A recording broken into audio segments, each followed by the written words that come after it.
59-godišnji Dušan Bato Vujović već mjesec i po dana živi u prikolici kamiona koji nije u njegovom vlasništvu na parkingu nekadašnje fabrike Obod, dok se istovremeno bori sa ozbiljnim zdravstvenim problemima. Ja ovdje više ne mogu.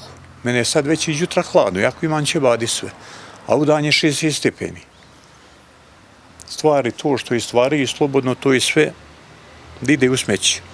Kao prvo ja sam željan kupatilo. Ja 10 dana kupatilo nije se vidio.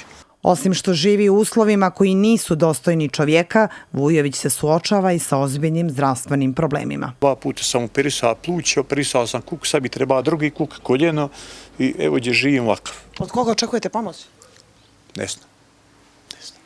Jeste se obraćali institucijama? Nikome se nisam obraćao još. Nikome. Bez uopštini što sam kod gradonačelnika zakaživao, kod njega nisam mogao da dođem na red s njim lično da razgovaram, nego samo s pomoćnikom. Nekoliko sam puta zvao na telefon da vidim da zakažem, ili je osutan ili nije tu, tako nisam došao u kontakt nikako, da lično sa njim razgovaram. Da li vam je neko pružio novčanu pomoć? Ne. Od institucija, građana možda? Ne, nikome nisam ni tražio, ni pokušao. Kako se hranite, kako spavate ovdje? Pojedem hamburger, ovo je malo jedno parče tun sa mnom, njemu isto kupim hrane i to tako, družim se s njim. Vi imate penziju? Imam penziju 450 eura, ali pošto sam u kredit primam 327. Ovdje mi je da drug na trafiku, tu popijem kod njega, udam kafu, tamo provodim vrijeme. Jeste li pokušali da pronađete način, da nađete neku malu sobicu? Ali stanovi su skupi. Ja sam našavamo bio stan jedan, ali 200 euro. Čekaj ću ja da živim onda. Kod dadim za stan 200 euro. Sad što će mi stan da naći?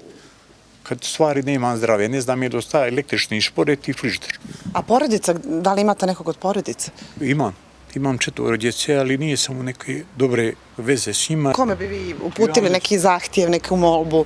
Valjda bi ta opština trebala da mi izađe u susret, valjda bi trebala da mi izađe, valjda sam zaslužio neku garsonjeru, nešto sam zaslužio.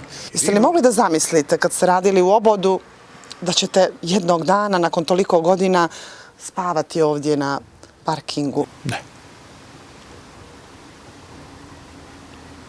Sudbina Dušana Bata Vujovića pokazuje kako život u prikolici, bez osnovnih uslova i uz narušeno zdravlje, postaje svakodnevna borba. Njegova priča otvara pitanje da li će nadležni prepoznati i odgovoriti na ovakve životne situacije.